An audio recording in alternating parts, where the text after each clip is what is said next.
Pada video kali ini, kami akan kembali menjelaskan dan juga menceritakan mengenai semua bocoran alur cerita terbaru dari manga Blue Lock, yaitu chapter 220. Namun sebelum mulai, kami mau disclaimer dulu ya, bahwa chapter terbaru dari manga Blue Lock hanya keluar sebanyak 1 kali dalam 1 minggu. Dan biasanya versi yang legal, bukan versi bajakan, baru akan keluar secara resmi di Jepang pada hari Selasa ini. Jadi bagi kalian yang hanya mengikuti video kami dalam bentuk episodenya saja, maka silahkan kalian langsung skip aja video ini. Mengingat pembahasan kali ini sama sekali tidak ada kaitannya dengan episode 82 sebelumnya.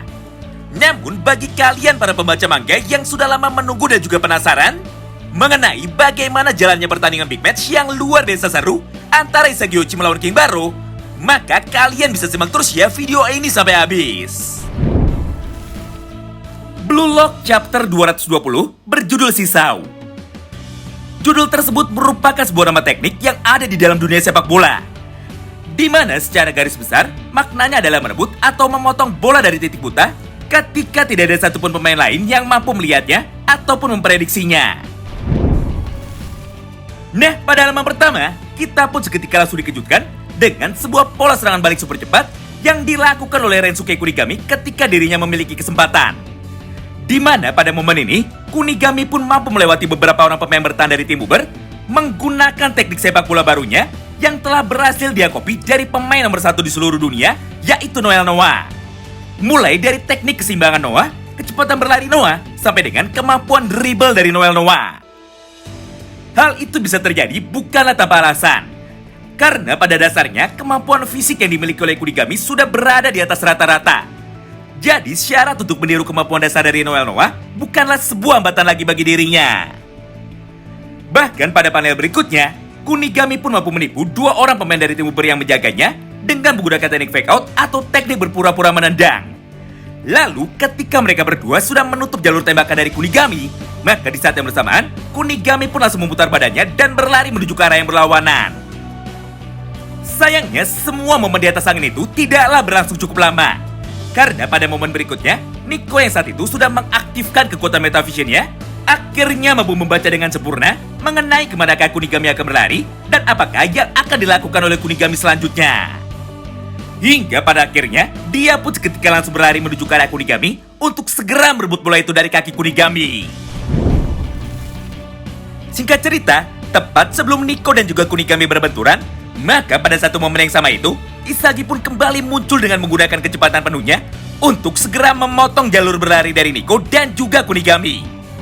Serta di saat yang bersamaan, Isagi pun langsung merebut bola itu dengan paksa dari kaki Kunigami sambil berkata seperti ini kepada mereka berdua.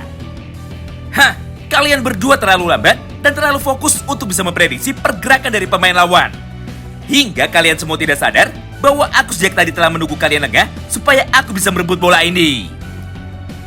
Nah, mulai dari sanalah Isagi pun dengan cepat langsung berlari menuju ke arah gawang dari tim Uber untuk membuat sebuah peluang demi bisa menciptakan gol yang kedua dengan dibantu oleh Kuruna Renze lagi. Tapi sayangnya lagi-lagi sebuah hal yang sangat mengejutkan malah kembali terjadi di hadapan kita semua. Di mana tepat sebelum Isagi Oichi mulai menembak, maka di satu panel yang sama ini muncul Oliver Aiku yang langsung menutup jalur berlari dari Isagi Oichi dan juga menjaganya dengan sangat ketat. Melihat semua itu di depan matanya, Isagi pun seketika nampak sangat terkejut karena dirinya sama sekali tidak menyangka bahwa selain Ikoiki, ternyata masih ada 1 orang pemain bertahan lain di dalam tim Uber yang memiliki kemampuan Metavision juga sama seperti dirinya dan juga Michael Kaiser. Akibatnya Isagi pun menjadi kesulitan untuk bergerak dan dia pun tidak mampu untuk melangkah lebih jauh lagi. Beruntungnya di tengah ketegangan ini, tiba-tiba saja pada sayap sebelah kanannya muncullah Yukimiya Kenyu yang sedang berlari dalam posisi bebas sambil berkata seperti ini kepada Isagi. Woi Isagi, manfaatkan aku sebagai alatmu. Atau di dalam dialog aslinya berbunyi seperti ini.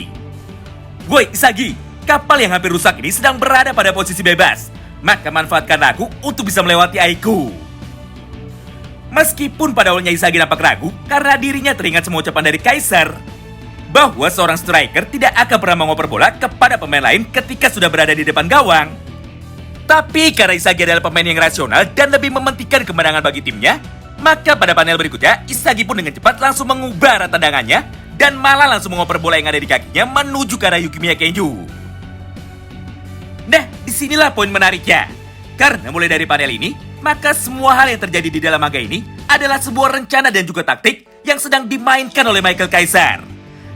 Di mana secara garis besar, Kaiser malah memanfaatkan kelemahan dari Isagi di atas untuk bisa mencetak gol menuju ke gawang dari tim bubar.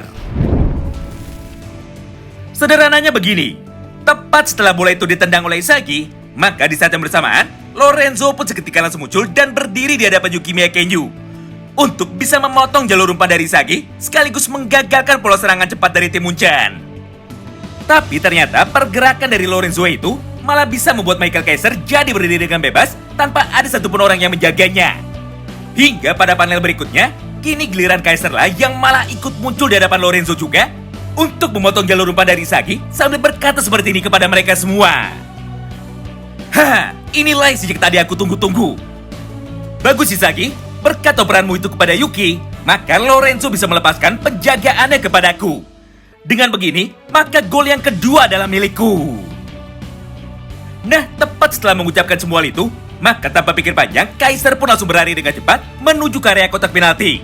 Dengan niat untuk langsung menembakkan bola itu menuju ke arah gawang dari tim bubar. Melihat semua itu di depan matanya, Sendo, Aryu, dan juga Aiko pun sama sekali tidak bisa tinggal diam. Hingga pada panel berikutnya, Sendo pun langsung melayangkan satu buah teknik sliding tackle-nya untuk merebut bola itu dari kaki Kaiser. Kemudian di saat yang bersamaan, Aiko pun dari arah depan langsung menutup jalur berlari dari Kaiser supaya Kaiser tidak bisa kabur lagi. Ditambah, Aryu pun juga ikut melompat menuju ke arah Michael Kaiser untuk menabraknya serta menjatuhkannya ke tanah. Tapi sayangnya kemampuan yang dimiliki oleh Michael Kaiser jauh lebih hebat daripada Sendo, Aiko, dan juga Aryu. Karena pada momen ini, Kaiser mampu melompat lebih dulu untuk menghindari tackle dari Sendo, serta menghindari tadi body charge dari Aryu dengan cara melompati punggung dari Aryu sebagai tumpuannya. Hingga tepat ketika tubuh Kaiser sudah berada di udara, maka di satu panel yang sama ini, Kaiser pun tanpa pikir panjang langsung melayangkan satu buah teknik tendangan saltonya yang bernama Kaiser Impact ×2 type ground. Sampai pada akhirnya gol pun seketika langsung tercipta melalui permainan solo dari Kaiser. Dan skor pun kini langsung berubah menjadi 2-1 untuk keunggulan bagi tim Bayern Munchen. Wow, menarik banget ya. Menyaksikan semua itu di depan matanya, semua pemain yang ada di dalam lapangan ini pun seketika menjadi terkejut. Karena faktanya tidak ada satupun dari mereka yang menyangka bahwa kemampuan dari striker muda nomor 1 di dalam Liga Neo Egois sangatlah luar biasa hebat. Hal yang serupa pun dipikirkan juga oleh Isagi Oichi, di mana pada momen ini Isagi pun sambil tersenyum langsung berkata di dalam hatinya, "Gila, walaupun kami semua sudah berevolusi, tapi kenyataannya Kaiser mampu kembali melahap kami semua dengan menggunakan kekuatannya. Dengan begini, maka pertandingan kita pun akan menjadi semakin menarik. Karena siapapun yang bisa mencetak gol ketiga, maka dialah yang akan menjadi raja selanjutnya di dalam tim Bastard Munchen." Nah, itulah semua bocoran alur cerita singkat dari manga Kuchibiru chapter yang ke-220. Tentu saja bagi kalian yang penasaran dan ingin tahu seperti apa cerita lengkapnya, maka nantikan terus ya update berikutnya di channel ini. Terima kasih banyak yang sudah simak video ini sampai habis dan salam baku hantam.